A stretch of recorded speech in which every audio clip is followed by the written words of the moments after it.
Hey everyone, I'm back, and today we're going to be talking about Thor, Love, and Thunder. And this movie came out in 2022 and is directed by Taika Waititi. And this is from the same director as Boy. He also did What We Do in the Shadows, Thor Ragnarok, which I enjoyed. I've only seen this movie once, and I would like to see it again. I've seen the movie he directed after this, Next Goal Wins, Jojo Rabbit, and Hunt for the Wilder People.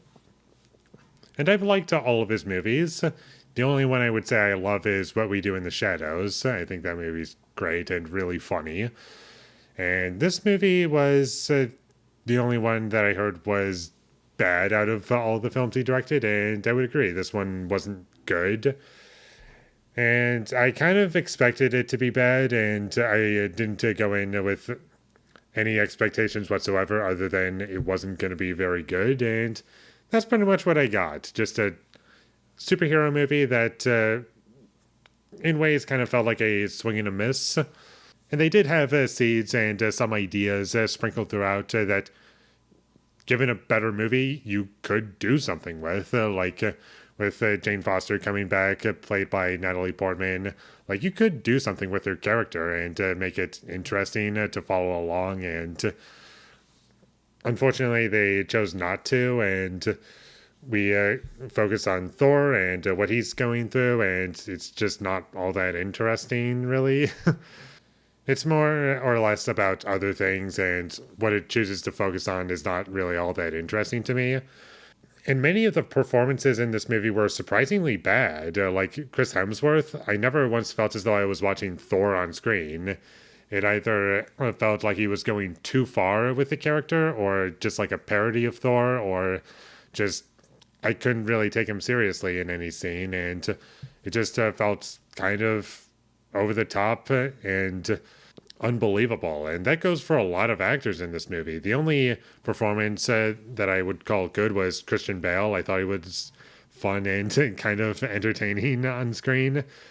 He's easily the best part, and there were also a couple of jokes that I found to be kind of funny, which was surprising because I heard that the humor in this movie was pretty bad, and most of it is really bad, but there were like a couple fun moments, kind of, that I liked, but aside from that, didn't really get much of a emotional response out of me. I was happy that this movie was not longer than 2 hours long. I can say that much about it. And I wasn't really bored by this movie, mostly because I was just enjoying how much of a disaster it was, and it just, how did you miss the mark this much? Because in these MCU films, normally there's like kind of a standard for what they're going for, like have a tone right and have some good action scenes. The special effects look great, or at least most of them do, but that's not the case for this movie. There are like no good action scenes in this movie. You don't even get one entertaining action scene, really. I can kind of remember some moments of the action, but they weren't impressive, and it all just kind of looked fake. I never once felt as though we were on an environment. It just felt like I was in a computer, and not really feeling as though anything that I was watching was a part of anything. It felt like two separate entities, really. The characters in this movie were also very annoying, and that was surprising to me because there are some characters that I normally am entertained by, like Thor. I usually think he's a fun character and kind of entertaining, and Korg, he can be fun, and Valkyrie, she was entertaining in Thor Ragnarok from memory. I haven't seen that movie in a while, but I remember being entertained by the characters in that movie. But in this movie, I just don't know what happened. They weren't compelling to me. They weren't given anything interesting, and I was just kind of bored as a result. I will say this much about the movie. It wasn't as boring or like painful to sit through as Eternals for me. I just find that movie to be very dull and just a huge chore to sit through. Whereas this one, it's like, what happened? How did this come together in a way that just doesn't work? The pacing is also all over the place. Sometimes it's going by really quickly in a way where you can barely soak in anything that's going on in any of the scenes. Like, oh, there's some interesting things going on. Oh, we don't really get a chance to develop any of these things because we just flew right by it. Or it becomes really slow in scenes that just don't really need that kind of pacing.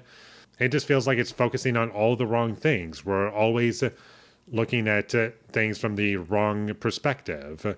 Just flip those over and you have a better movie. But unfortunately, that's not what we have here. And there's not really any memorable shots in this movie. I didn't really feel as though there was much personality in this film either. Which I get, it's kind of a Marvel machine, and they try to keep their movies looking very similarly. But in this movie, it felt even more soulless than that.